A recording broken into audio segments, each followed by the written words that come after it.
PT Garuda Indonesia merupakan salah satu maskapai penerbangan yang terkemuka di dunia jasa transportasi udara.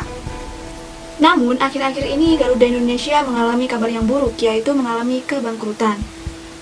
Namun, bagaimana sih jika kita melihat dalam analisis likuiditas PT Garuda Indonesia? Sebelumnya kita harus mengetahui apa itu analisis likuiditas.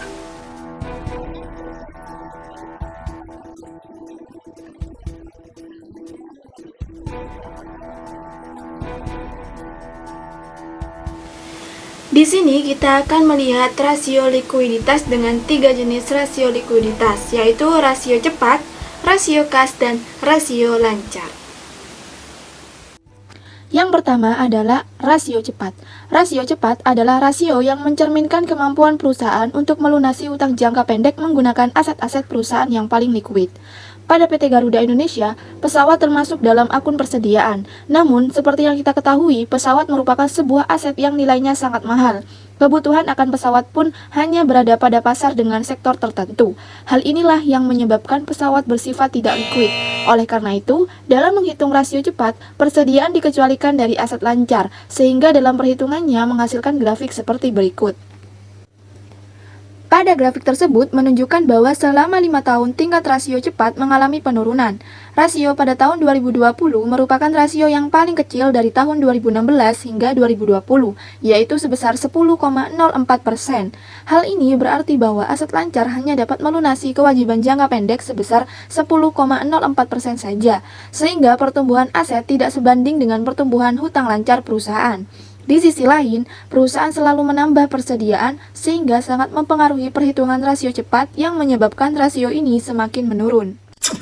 Kemudian yang kedua yaitu rasio kas. Rasio kas merupakan rasio likuiditas yang paling ketat dan konservatif terhadap kemampuan perusahaan dalam menutupi hutang.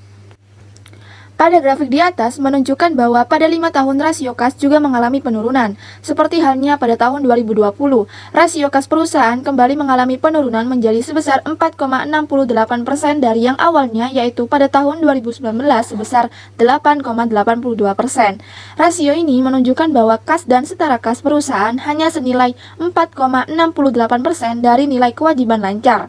Kemudian hal ini juga dikarenakan jumlah kas dan setara kas perusahaan mengalami fluktuasi dari tahun 2016 hingga tahun 2020.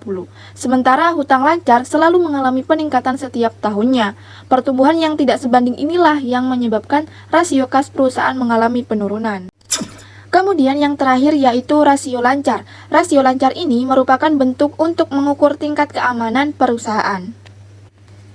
Berdasarkan pada data tersebut, rasio lancar pada 5 tahun lagi-lagi mengalami penurunan, terkhusus pada tahun 2020 menunjukkan pada angka 12,49%. Artinya, Garuda Indonesia mampu memenuhi kewajiban jangka pendeknya sebesar 12,49% dan terdapat kewajiban lancar yang tidak dapat dipenuhi adalah sebesar 87,51%. Dari paparan yang telah disebutkan menunjukkan bahwa analisis rasio likuiditas PT Garuda Indonesia pada tahun 2016 hingga tahun 2020 mengalami penurunan, khususnya pada tahun 2020 akibat adanya masa pandemik dan penerapan PSBB. Sehingga pada masa tersebut pendapatan perusahaan mengalami penurunan dan berpengaruh pada kemampuan perusahaan dalam memenuhi kewajibannya, sehingga perusahaan memiliki hutang yang membengkak. Nah, untuk mengatasi permasalahan tersebut, perusahaan harus memiliki strategi yang benar agar tidak mengalami kerugian yang drastis di masa depan. Sekian dari saya, sampai jumpa di video-video berikutnya.